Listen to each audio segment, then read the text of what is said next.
Hello दोस्तों, मैं Akashdeep Verma Hindi voice YouTube channel में दिल्ली सल्तनत के इस सीरीज में आपका स्वागत है। दोस्तों, आप भी इस सीरीज का हिस्सा बन सकते हैं हमारे चैनल हिंदी वॉइस को सब्सक्राइब करके। दोस्तों, आज के इस वीडियो में हम लोग दिल्ली सल्तनत के अंतर्गत खिलजी वंश में अलाउद्दीन खिलजी के बारे में पढ़ने वाले हैं। और इससे पहले वाले पार्ट में हम लोगों ने जलालुद्दीन खिलजी का टॉपिक कंप्लीट किया था। तो चलिए आज का वीडियो स्टार्ट करते हैं। देखिए, खिलजी वंश के संस्थापक थे जलालुद्दीन खिलजी और इसके भतीजे व दामाद थे अलाउद्दीन खिलजी। अलाउद्दीन खिलजी हत्या करते हैं अपने चाचा या ससुर जलालुद्दीन खिलजी का और शासक स्वयं बन जाते हैं। देखिए, अलाउद्दीन खिलजी के ससुर या चाचा थे जलालुद्दीन खिलजी और इन्हीं की हत्या करने के बाद अलाउद्दीन खिलजी दिल्ली सल्तनत के शासक बनते हैं। तो चलिए इसका सामान्य परिचय सबसे पहले कंप्लीट करते हैं। देखिए, अलाउद्दीन खिलजी का शासनकाल था 1296 ईस्वी से 1316 ईस्वी तक। अलाउद्दीन खिलजी का बचपन का नाम था अली या गुरशस्थ। देखिए, अलाउद्दीन खिलजी प्रथम शासक था जिसने स्थायी सेना रखा था।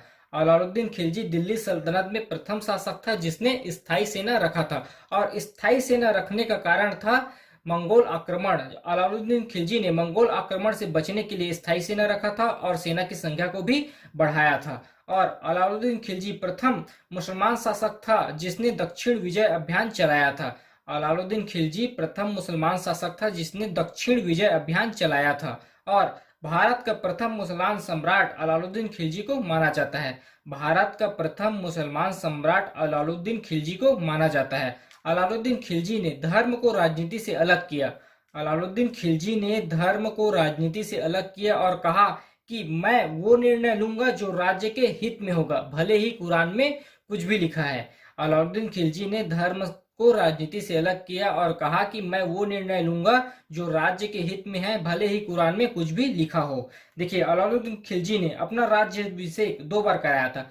पहली बार उन्होंने अपना राज्याभिषेक कड़ा में करवाया था और दूसरी बार उन्होंने अपना राज्याभिषेक करवाया था लाल महल, जो कि दिल्ली में है।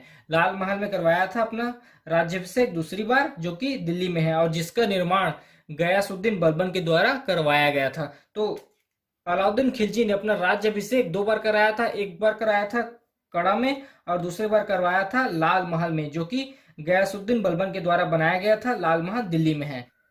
अलाउद्दीन खिलजी ने अपने शासन के दौरान 3 विवाह किया था, जिसमें से पहला विवाह किया था उन्होंने मलिका ए जहां से, जो कि पुत्री है जलालुद्दीन खिलजी का, और दूसरा विवाह किया था महरू से, जो कि बहन है अल्प खान का। देखिए, अल्प खान अलाउद्दीन खिलजी के 4 खानों में से एक थे जो शासन प्रशासन व्यवस्था में अलाउद्दीन खिलजी की मदद करते थे। तीसरा विवाह किया था अलाउद्दीन खिलजी ने कमला देवी से गुजरात अभियान के दौरान। देखिए, गुजरात के शासक कर्ण को पराजित करते हैं और उन्हीं की पत्नी कमला देवी से वह विवाह करते हैं। अलाउद्दीन खिलजी सुन्नी इस्लाम धर्म का था और स्वयं को उपाधि दिया था सिकंदर ए सानी का। इस्लाम धर्म का शासक था, सुन्नी इस्लाम धर्म का, और स्वयं को उपाधि दिया था सिकंदर ए सानी का। और इसके सेनापति थे गयासुद्दीन तुगलक और उसको अलाउद्दीन खिलजी ने उपाधि दिया था शाह गाजी का। और इसके दरबारी कवि थे अमीर खुसरो। तो इस पार्ट में हम लोगों ने अलाउद्दीन खिलजी का सामान्य परिचय देखा और आने वाले पार्ट में हम लोग पढ़ेंगे अलाउद्दीन खिलजी से संबंधित मंगोल आक्रमण, कर प्रणाली, विद्रोह और दमन नीति, निर्माण कार्य, सैनिक सुधार, बाजार सुधार, उत्तर भारत अभियान और दक्षिण भारत अभियान।